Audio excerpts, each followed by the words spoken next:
we can have BTs, which is clay accumulation. We can have Ys, which is gypsum. And Zs are other soluble salts. Ks are carbonates, so you might have to have things like gravelly, very gravelly, cobbly.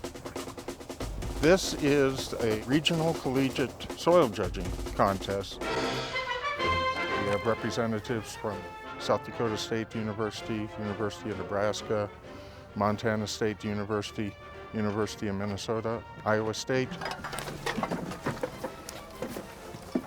Who can do the best job describing the soil and landscape? Okay, first group C will go in, then A, and then B. Making calls on how water will hold up in the soil, things like that. So they're making a lot of different calls very quickly, something that would take a soil scientist much longer to do, and we're having them do it in about 50 minutes. If you look at soil, sometimes you feel like, oh, that's just dirt.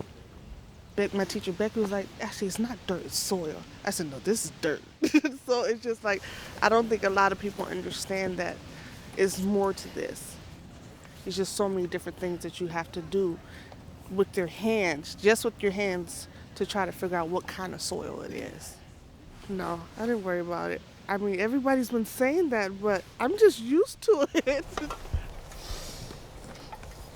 Being able to determine, for example, the wetness class of a soil might help a farmer know if he should leave land in permanent grass or if it would be suitable for tillage. Knowing about how the slope impacts erosion potential of a site can be useful for a producer. So it does have implications for production agriculture. Of course, that's what the plants are growing in. That's the medium, essentially, and understanding how water moves in that medium and how nutrients are tied up in that material is really important for agronomy, and understanding how your plants are growing. Each soil has its own name that's super complicated, like L-ball, RGL-ball, and that is a super complicated description, but if you know it, it's like a language. By just reading that word, you're like, okay, we've had clay alluviation, we have an E-horizon, and it's you probably an upland soil, mollisol formed on a prairie. And then what's really cool is by just looking at those pits, I could tell you if you can build a house there without a basement. I can tell you if you can put a septic system there, and I can tell you, say, if it's going to flood a lot or not. Oh my gosh, the amount of soil puns. And soil scientists in general, like, I love this pun, we're down to earth.